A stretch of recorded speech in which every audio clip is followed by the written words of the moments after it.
चलिए आज हम देखेंगे जेके फ्लिप फ्लॉप। ठीक है, जेके फ्लिप फ्लॉप। इसके पहले हम समझते हैं कि जेके फ्लिप फ्लॉप की हमें ज़रूरत क्यों पड़ी। इसके लिए हम पहले आते हैं एसआर फ्लिप फ्लॉप में।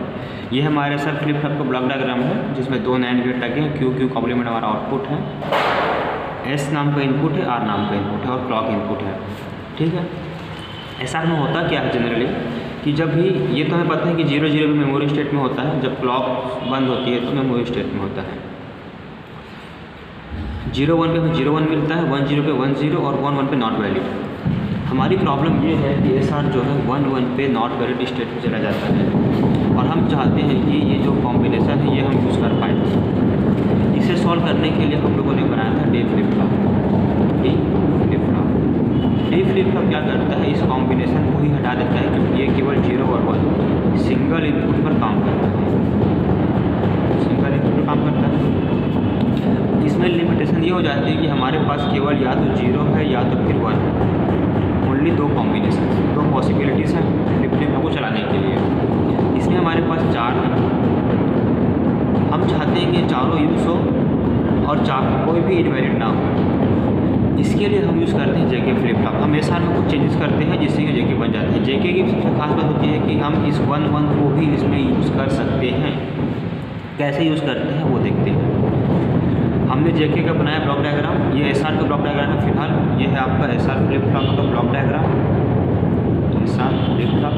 और हम ये बना रहे हैं यहाँ पर JK flip flop, JK flip flop. ठीक है, क्या क्या चेंजेस करने पड़ेंगे। अभी तो ये एसआर जैसे दिख रहा होगा, सेम इनपुट है, केवल इनपुट का नाम मैंने जे दिया है और के दिया है। क्लॉक इनपुट सेम है, सभी चीज़ें सेम है। इसमें हमको चेंज ये करना होता है कि जो हमारा ये आउटपुट है क्यू, ये इनपुट बन जाएगा पहले नैंड गेट के लिए और ये हमारा क्यू कॉम्प्लीमेंट इनपुट बन जाएगा इस नैंड गेट के लिए।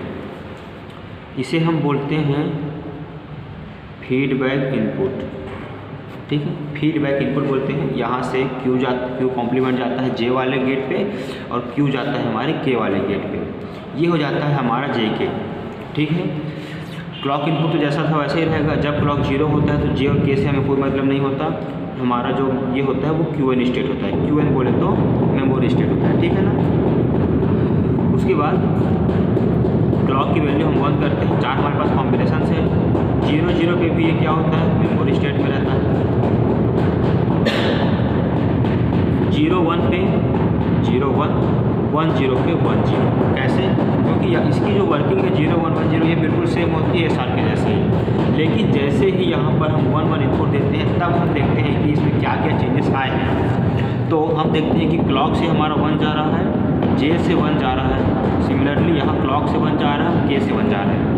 हम एक केस लेके चलते हैं कि क्यू की वैल्यू 0 है और क्यू कॉम्प्लीमेंट की वैल्यू 1 होगी, है ना। क्यू 0 है तो क्यू कॉम्प्लीमेंट 1 ही होगा। क्यू की वैल्यू 0 है, क्यू की वैल्यू 0, यहाँ से क्या आ गया 0 आ गया। ठीक है, और यहाँ से क्या चला गया और यहाँ से चला गया 1। ठीक, जब तीनों 1 होंगे तो इसका आउटपुट में क्या मिलेगा 1, कॉम्प्लीमेंट करेंगे तो 0, ये 0 मिला। यहाँ पर क्या एक भी इनपुट अगर 0 है तो 0 हो जाता है, तो कॉम्प्लीमेंट करेंगे तो क्या मिलेगा 1 मिलेगा। 0 1 मिलेगा किस में, हमें एसआर लैच में। जब हमें 0 1 मिलता है तो आउटपुट में क्या मिलता है हमें 1 और 0। हम क्या लेके चले थे इनिशियल में कि माना हमने क्यू 0 है, क्यू कॉम्प्लीमेंट 1 है। हम मान के चले थे कि क्यू की वैल्यू 0 है, क्यू कॉम्प्लीमेंट 1 है। इस सर्किट में काम करने के बाद हमें क्या मिलता है 1 मिलता है और 0 मिलता है। ठीक है, अब हम इसको 1 और 0 लेके चलते हैं कि क्यू की वैल्यू 1 थी और क्यू कॉम्प्लीमेंट 0 था, ये वाला। तो यहाँ से जो 0 है इसके पास 0 आ जाता है, 1 को काटते 0 आता है और यहाँ से जो है 1 आता है, इस 0 को काट के यहाँ से 1 आता है। ठीक है, अब ये तीनों 1 हो जाएंगे तो इसका आउटपुट जो हो जाएगा 0 हो जाएगा। और क्योंकि यहाँ की इनपुट 0 है तो इसका आउटपुट 0 से 1 हो जाएगा। अब 1 0 पे जो एसआर लैच है वो हमें देता है 0 1 0 1। मतलब जो भी यहाँ से हम सपोज करके चलते हैं या जो भी यहाँ पर होता है, क्योंकि या तो 0 होगा या तो 1 होगा। अगर 0 है तो हमें 1 मिलता है, 1 है तो हमें 0 मिलता है। मतलब कि ये जो है स्टेट को ये जो है टॉगल करता है। टॉगल इन द सेंस अगर 0 है तो 1 हो जाएगा, 1 है तो 0 हो जाएगा। एसआर में क्या होता था, अगर हम 1 1 देते हैं, अगर हम 1 1 इनपुट देते हैं SR लैच में या SR फ्लिप फ्लॉप में, तो वह तो वो दोनों को 1 कर देगा या दोनों को 0 कर देगा। जब एक इनपुट हमारा आउटपुट हमारा Q है और एक हमारा Q कॉम्प्लीमेंट है, दोनों या तो 0 नहीं हो सकते, दोनों कभी भी सेम नहीं हो सकते, या तो 0 होंगे एक तो दूसरा 1 होगा। JK क्या करता है, अगर 0 इनपुट 0 पहले से है तो उसको 1 करता है और 1 है तो उसको 0 करता है, मतलब आउटपुट को टॉगल करता है। इसे हम लिखते हैं, सपोज हमारा QN था, जो भी था QN 0 होगा तो 1 होगा, इसे टॉगल करता है, मतलब जो भी आता है उसको कॉम्प्लीमेंट करता है। ये हो जाता है हमारा JK फ्लिप फ्लॉप।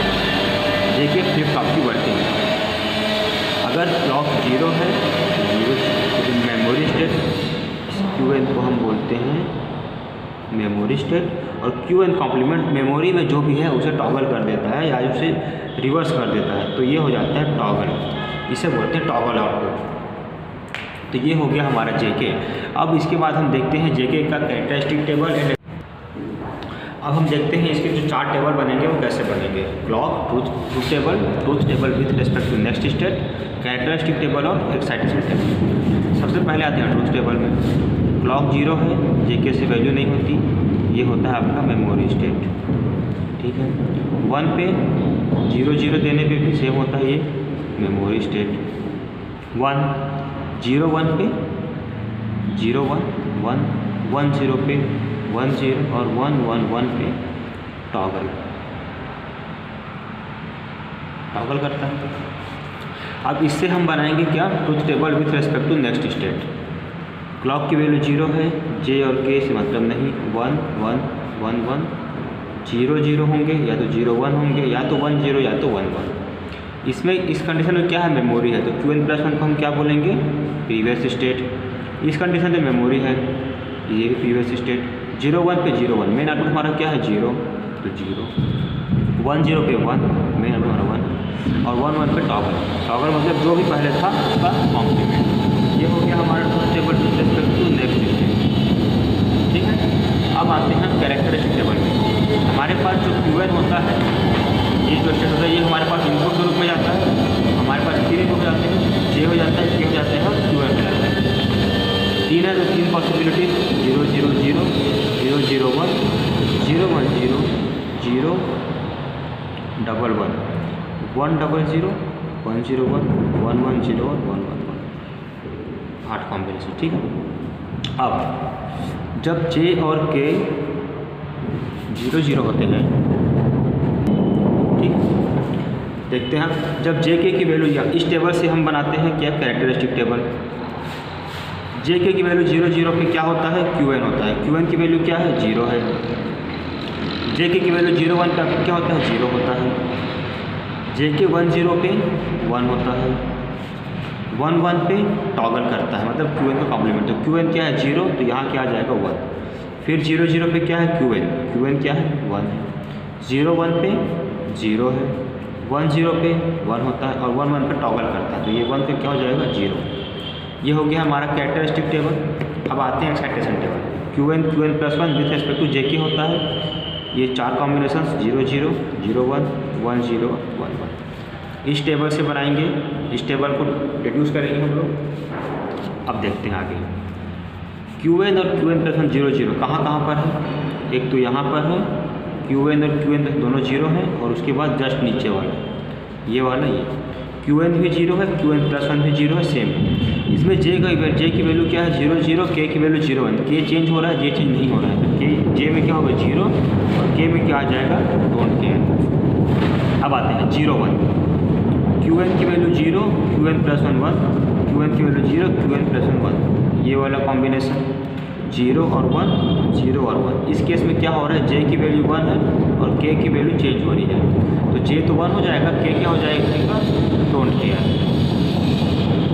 ये हो गया। अब आते हैं 1 0, ये हो गया एक 1 0, सॉरी ये नहीं है, कौन है, ये है QN की वैल्यू 1, QN+1 0, सेम कौन सा, ये वाला हो गया आपका, और ये लास्ट वाला 1 0 और 1 0। इस केस में क्या हो रहा है, J चेंज हो रहा है 0 से 1, K की वैल्यू 1 से 1 ही है, तो J क्या हो जाएगा डोंट केयर और K क्या हो जाएगा 1। ये हो गया डोंट केयर, ये हो गया 1। अब अब बचा क्या लास्ट 1 1, क्यू एन की वैल्यू 1, क्यू एन प्लस 1 1, ये वाला कॉम्बिनेशन। इसमें क्या हो रहा है, जे की वैल्यू 0 से 1 हो रही है और के की वैल्यू 0 से 0। तो जे क्या हो जाएगा डोंट केयर और के क्या हो जाएगा 0। जे हो गया डोंट केयर, के हो गया 0। ये हो गया हमारा एक्साइटेशन टेबल। अब इससे हम क्या कर सकते हैं, अब अगर मान लो किसी ने बोला कि क्यू एन प्लस 1 के लिए हमें सर्किट बनाना है, तो हम क्या करेंगे, क्यू एन प्लस 1 के लिए के वेव बना लेंगे इस तरीके से। एक साइड हो जाएगा आपका क्यू एन और एक हो जाएगा आपका जे के। हम क्यू एन प्लस 1 के लिए सर्किट बना लेंगे। के वेव से कैसे बनाते हैं, जहाँ जहाँ 1 होता है उसकी एंट्रीज करेंगे, कॉम्बिनेशन बनाएंगे और क्यू एन प्लस 1 के लिए अलग से हम सर्किट बना लेंगे। सिमिलरली अगर जे के लिए बोला जाए तो जे के लिए बना लेंगे एक तरफ क्यू एन एक तरफ क्यू एन प्लस 1। ये जे के लिए बना लेंगे, जहाँ 1 एंट्री करेंगे डोंट केयर करेंगे। सिमिलर अगर के लिए बनाना होगा तो हम के लिए अलग से सर्किट बना सकते हैं क्यू एन और क्यू एन प्लस 1 से। जो भी के में 1 है उसकी एंट्री करेंगे, डोंट केयर एंट्री करेंगे। इससे हम क्या हो सकते हैं, हम स्पेशली अलग से क्यू एन प्लस 1 के लिए, जे के लिए और के लिए सर्किट बना सकते हैं, जिसमें हम ये देख सकते हैं कि अगर मैं क्यू एन जे के क्या इनपुट दूंगा तो मुझे क्यू एन प्लस 1 में 1 मिल सकता है। ठीक है, अब इसके बाद हम जे के का काम तो हो गया। अब जे के में जो है छोटी सी प्रॉब्लम आती है जिसको बोलते हैं रेस अराउंड कंडीशन। अब ये होती क्या है और इसे सॉल्व कैसे करते हैं हम लोग वो देखते हैं। ठीक है, पहले उसके लिए हम जे के फ्लिप फ्लॉप ड्रॉ कर लेते हैं और फिर देखते हैं कि इसमें एक्चुअली में प्रॉब्लम क्या आती है। ये तो हो गया मेरा क्लॉक इनपुट,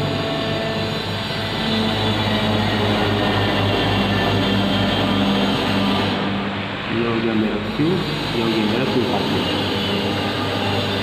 ये हो गया जे इनपुट, ये हो गया के इनपुट।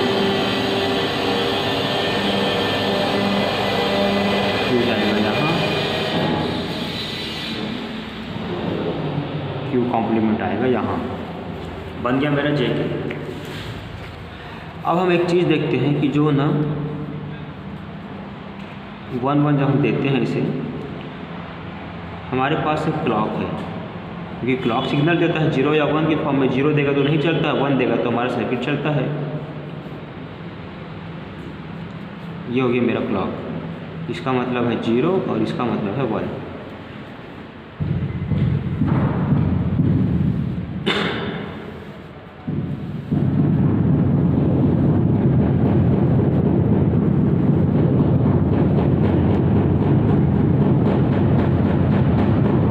जे की वैल्यू 1 है तो ऑलवेज 1 है और के की वैल्यू 1 है। ठीक है,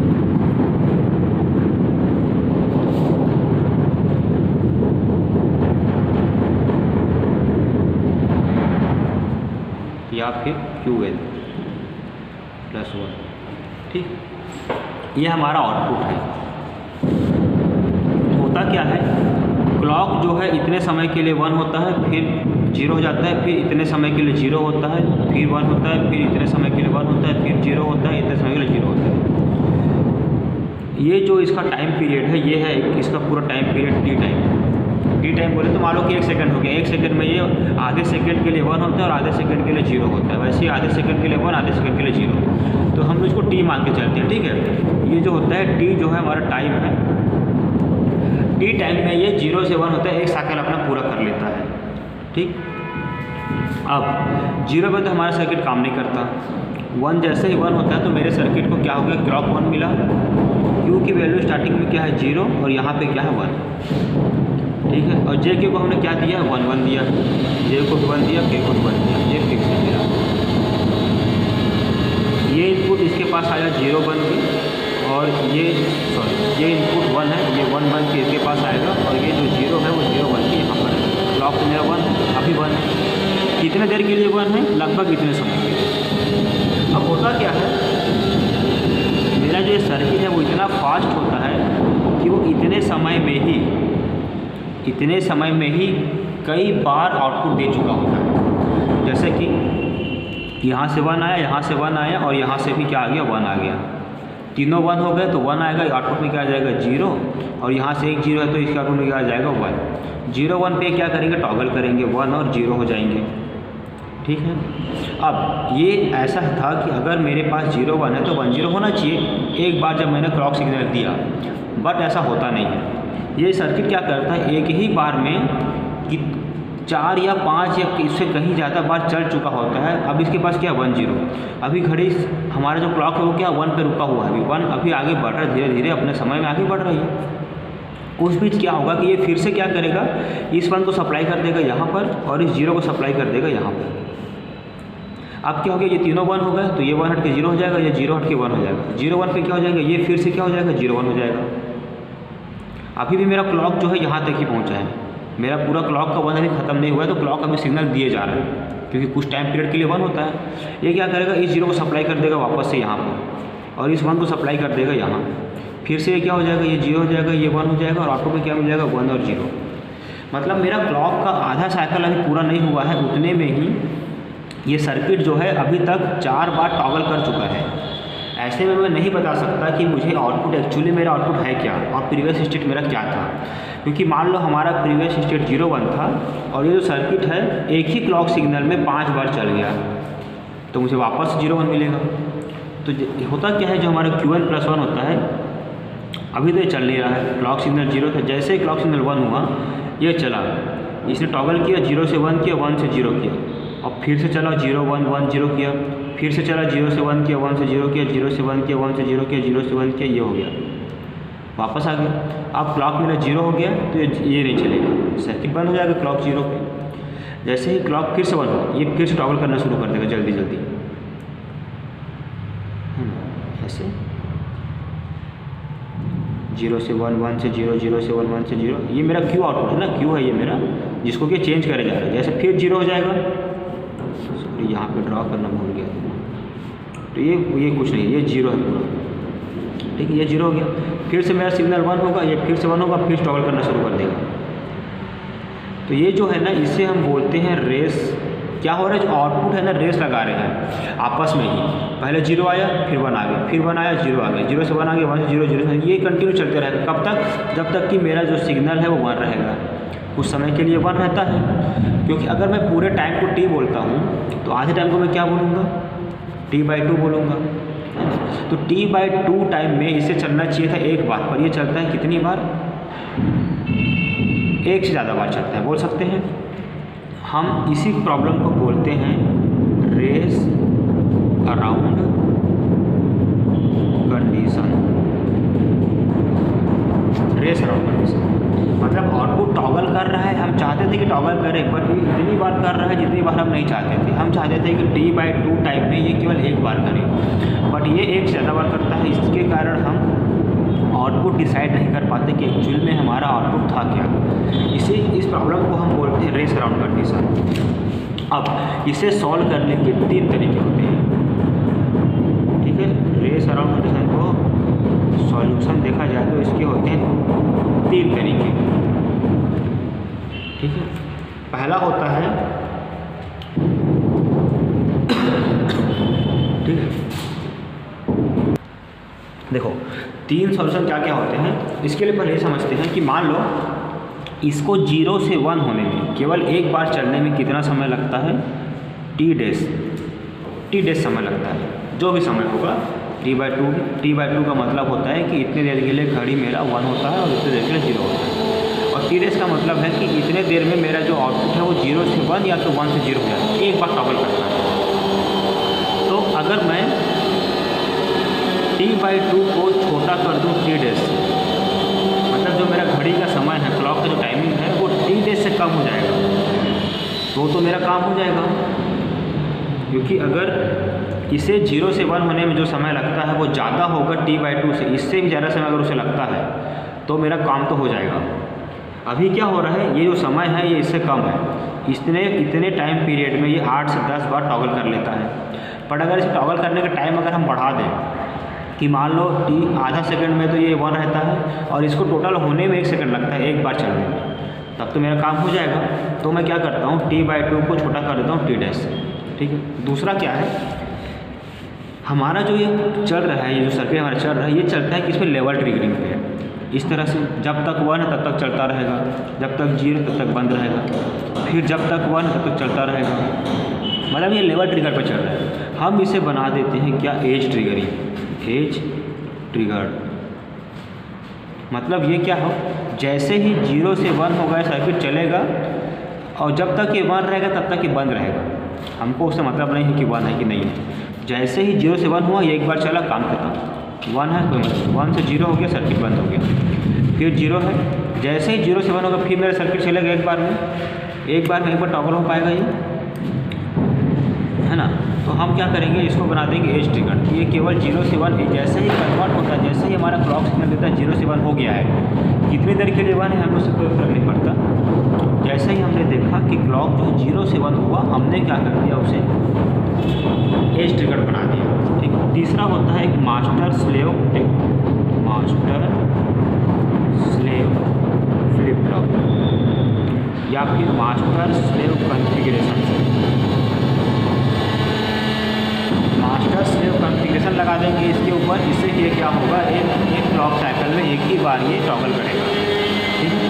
तो ये होता है जेके फ्लिप फ्लॉप के बारे में सारी चीज़ें, कि वो कैसे काम करता है, क्या प्रॉब्लम आती है उसमें जब हम उसे क्लॉक सिग्नल देते हैं, और उस प्रॉब्लम को सॉल्व करने के 3 तरीके। पहला तो होता है कि हम इसके जो टॉगलिंग टाइम है उसको बढ़ा दें या फिर क्लॉक के टाइम को कम कर दें। दूसरा, हम इसे लेवल ट्रिगर ना करके एज ट्रिगर बना दें कि जैसे ही मेरे क्लॉक में 0 से 1 चेंज आएगा ऑटोमेटिकली चलेगा, उसके बाद बंद हो जाएगा फिर से। या फिर हम मास्टर स्लेव कॉन्फ़िगरेशन लगा लें हमारे फ्लिप फ्लॉप में। बेसिकली मास्टर स्लेव क्या करता है, मास्टर स्लेव कॉन्फ़िगरेशन उसे एज ट्रिगर बना देता है। दोनों एक ही होते हैं। ठीक है। अगर हम इसे मास्टर स्लेव कॉन्फ़िगर कर देंगे तो इसमें एज ट्रिगर बन जाएगा, जिससे कि ये क्या होगा, केवल 0 से 1 होने पर चलेगा और हमारा जो आउटपुट है वो बार बार टॉगल नहीं होगा। ठीक है।